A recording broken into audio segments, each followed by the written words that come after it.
जय समंत भद्राचार्य महामनराज की जय हो। जिनवाणी माता की जय हो, जय हो। अवृत्ति ग्रस्त के सम्यक के विषय में विचार। अवृत्ति ग्रस्त यानी ऐसा ग्रस्त जिसके जीवन में कोई भी व्रत उसने धारण नहीं किए हैं।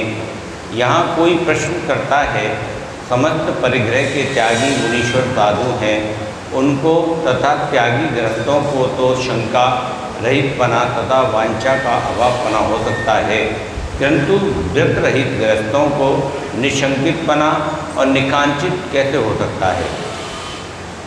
अव्रत सम्यक दृष्टि ग्रस्त को तो भोगों की इच्छा होती दिखाई देती है, बड़ी व्यवहार में, सेवा नौकरी में करने में लाभ चाहता ही है, अपने कुटुंब की वृद्धि, धन की वृद्धि चाहता है, रोग की शंका, कुटुंब के वियोग की शंका, जीविका के बिगड़ जाने की शंका, धन के नाश होने की शंका उसे तो निरंतर बनी ही रहती है।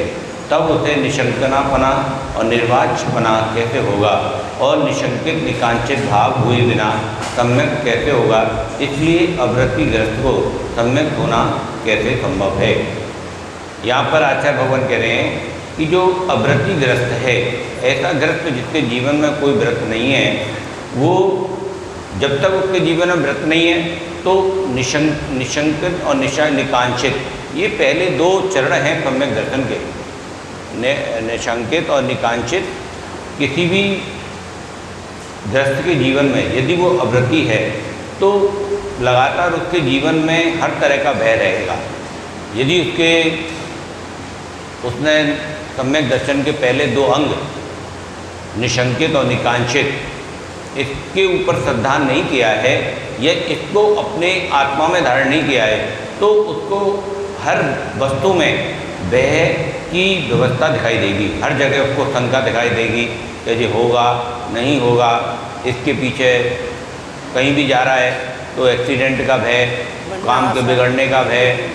ये इस तरह की जो अवृत्ति व्यक्ति होते हैं, जिनके जीवन में कोई व्रत नहीं होता, जो स्वाध्याय नहीं करते, जो देव साथ गुरु में श्रद्धा नहीं करते, उन लोगों के जीवन में इस तरह की घटनाएं घटित होती रहती हैं।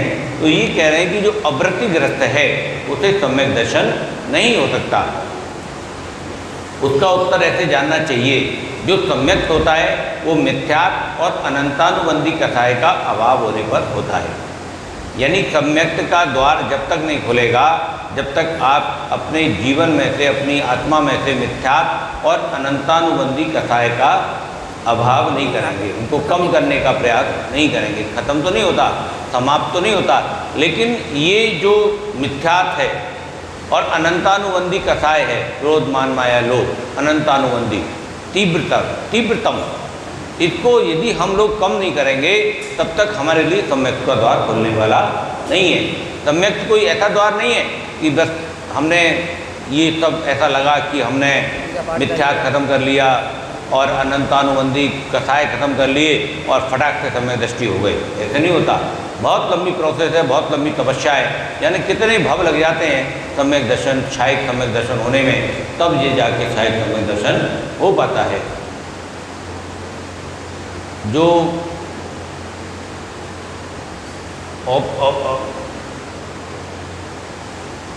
औपचारिक सम्यक दर्शन होता है वो एक समय के लिए भी हो जाए तो अर्ध उद्गल परावर्तन काल के बाद उस जीव को नियम से सम्यक दर्शन होना ही होना है। लेकिन ये भी एक अनकैलकुलेटेड वर्थ है, ये कोई छोटा समय नहीं है, लेकिन कन्फर्मेशन हो जाएगी कि कभी ना कभी जीव को सम्यक दर्शन होता है। एक समय का मतलब क्या बताया था? एक समय जो indivisible unit of the time, indivisible unit of the time, समय की सबसे छोटी इकाई, उसका कोई विभेद नहीं कर सके, उसको कोई बांट नहीं सके, वो होता है एक समय। ऐसे एक समय के लिए भी यदि हमें सम्यक दर्शन होता है, औपचारिक सम्यक दर्शन होता है, तो भी हमारा सम्यक दर्शन का टिकट पक्का हो जाता है।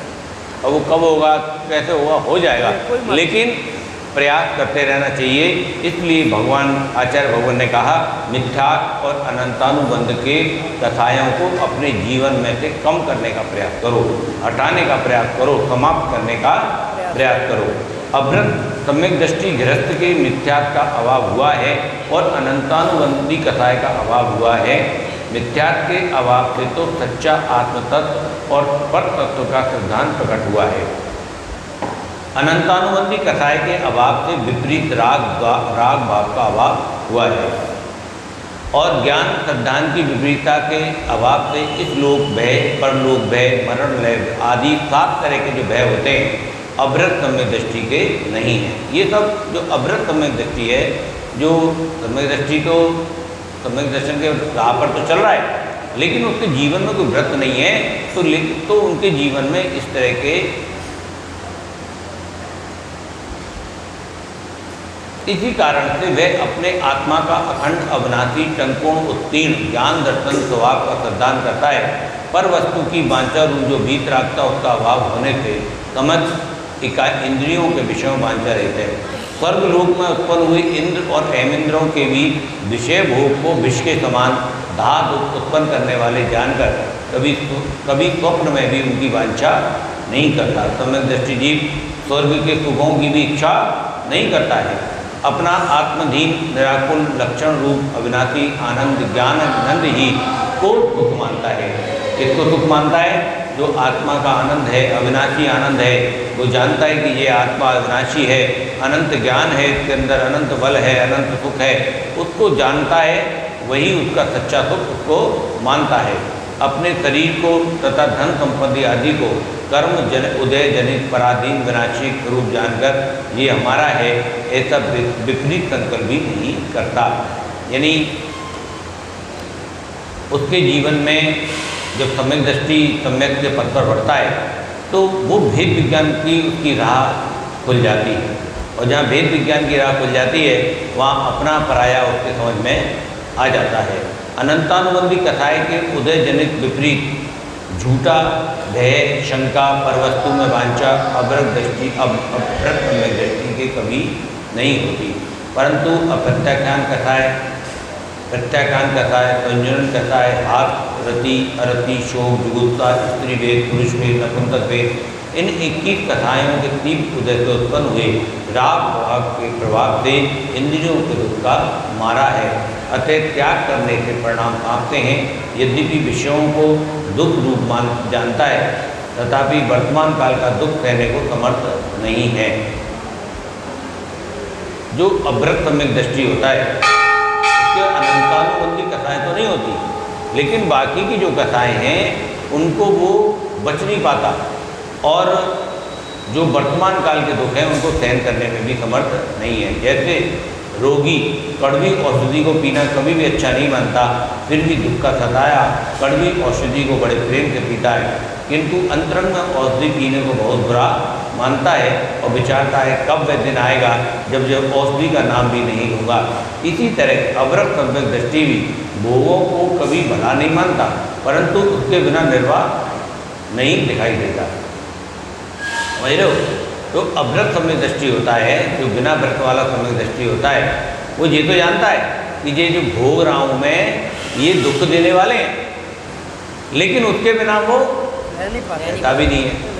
तो ये अभ्रत सम्यक दृष्टि के दोष बताए जा रहे हैं यहाँ पे। परिणाम की दृढ़ता दिखाई नहीं देती, एक डिटर्मिनेशन नहीं होता उसको परिणामों का कि नहीं मेरे को तो कंट्रोल कर रहा है, जान तो रहा है कि ये गलत है लेकिन मान नहीं रहा, भोग रहा है। तो ऐसे कथाओं का प्रबल धक्का लग रहा है, इंद्रियों का दुख नहीं खाया जाता, इसलिए दुख का सताया भोगों को चाहता है। सम्यक दृष्टि है, जानता है इंद्रियों को सुख परम सुख नहीं है, ये दुख देने वाले हैं, लेकिन जो इंद्रियों के दुख उसके अंदर उपजते हैं तो फिर वो उनको सुख मानने लग जाता है, उनका शमन करता है। उन जैसे उसको कोई शरीर में व्याधि है तो या ये कहिए कि उसको बहुत गर्मी लग रही है, अरे यार थोड़ी देर इसी में बैठ लो तो ये थोड़ी गर्मी, वो जान रहा है इससे हिंसा हो रही है, ये शरीर को जो मैं सुख दे रहा हूँ इससे मेरा भला होने वाला नहीं है, सब जानता है, लेकिन उसके बिना वो रह भी नहीं पा रहा है। सहनन कमज़ोर है, सहनन यानी सहन करने की शक्ति, सहनन कमज़ोर है, कोई सहायता करने वाला दिखता नहीं, कथाओं को उदय से शक्ति नष्ट हो रही है। अब क्या है कि जो विपरीत परिणाम आ गए सामने, विपरीत परिस्थिति आ गई, तब उसके अंदर कथाएँ उत्पन्न हो गई। अब कथाएँ तो उत्पन्न होनी ही है। पर्वत में पड़ा है, जैसे जेल खाने में बंद पुरुष जेल से अत्यंत विरक्त है, फिर भी पराधीन होकर माँ दुख देने वाले उस जेल खाने को भी लीपता है, धोता है, झाड़ता है। उसी प्रकार अवृत सम्यक दृष्टि भी शरीर को जेल खाने के समान जानता है। जान तो रहा है कि मैं इस शरीर में रह रहा हूँ, ये शरीर मेरा नहीं है, लेकिन फिर भी उसको थोड़ा बहुत राग तो उस शरीर से है, और उसके राग बस ही वो उसके सुख की अभिलाषा कर रहा है। आरामदायक गद्दे पर सो रहा है, एसी में बैठा हुआ है। ऐसे बहुत सारे त्यागी व्यक्ति भी होते हैं जो सम्यक दर्शन की राह पर तो चल रहे हैं, शुद्ध खा रहे हैं, शुद्ध पहन रहे हैं, लेकिन एसी में बैठ रहे हैं। इस तरह से वो अवृत सम्यक दृष्टि होते हैं। भूख प्यास के कष्ट सहने में असमर्थ होकर शरीर का पोषण करता है। जब भूख लगती है तो भूख के बिना संयम नहीं कर पाता वो, किंतु देह को अपनी नहीं मानता, ये जान रहा है, और ये भी जान रहा है कि ये मेरी देह नहीं है, ये मेरे से पाप का, सब जान रहा है वो, क्योंकि वो सम्यक दृष्टि है।